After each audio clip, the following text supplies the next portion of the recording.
కడప జిల్లా బద్వేల్ మున్సిపాలిటీ పరిధిలోని 18 వార్డులో సుందరయ్య కాలనీలో ఏపీ టూరిజం డైరెక్టర్ అల్లా ప్రకాష్, జిల్లా works board director Umar Moula Ali ఆధ్వర్యంలో తెలుగుదేశం పార్టీ నుంచి నాయకులు వారితో పాటు 100 కుటుంబాలు కార్యకర్తలు టీడీపీ నుండి వైఎస్ఆర్ కాంగ్రెస్ పార్టీ తీర్థం పుచ్చుకున్నారు.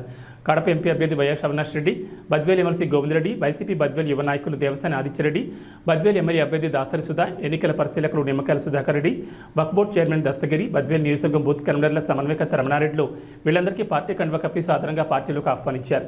ఈ సందర్భంగా ఎమ్మెల్సీ మాట్లాడుతూ అవినీతి లేని పాలన, గడప వద్దకే సంక్షేమం తీసుకొచ్చిన ఘనత కేవలం ముఖ్యమంత్రి వైఎస్ జగన్మోహన్ రెడ్డికి దక్కుతుందని, అటువంటి సుపరిపాలన మళ్లీ మనం కొనసాగించడానికి ప్రతి ఒక్కరూ సీఎం జగన్మోహన్ రెడ్డికి అండగా నిలబడాలని పిలుపునిచ్చారు.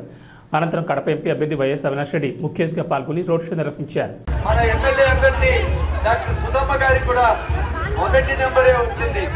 మనం బద్వేల్ నియోజకవర్గంలో మాత్రమే 2 కూడా 1లో వచ్చిన సందర్భంగా తెలియజేస్తూ ఎలాంటి కన్ఫ్యూజన్ లేదు. మనకు వెళ్ళిన వెంటనే ఈవీఎం బాక్స్ లో మొట్టమొదటిది చూసుకోవడం, అక్కడ బటన్ నొక్కడం, జగనన్నకు మన అభిమానాన్ని చాటుకోవడం అని చెప్పి కూడా ఈ సందర్భంగా మీ అందరికీ తెలియజేసుకుంటున్నాం. మరి అవినాష్ రెడ్డి అన్న గారు ఏ విధంగా మన బద్వేల్ నియోజకవర్గంలో అభివృద్ధిలో కూడా పెద్ద ఎత్తున ఆయన యొక్క మనం పాలు పంచుకోవడం మనమంతా చూస్తున్నాం. నిజానికి ఆయన యొక్క కృషి వల్లనే బద్వేల్ నియోజకవర్గంలో దరిదాపు 1422 కోట్ల రూపాయలకు శాంక్షన్గా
అవినాష్ రెడ్డి గారు మన ఎంపీ అభ్యర్థి గారికి మరి ఈనాడు ఈవీఎంలో మొదటి స్థానంలోనే నెంబర్ 1 పొజిషన్ లో వారి పేరుంది.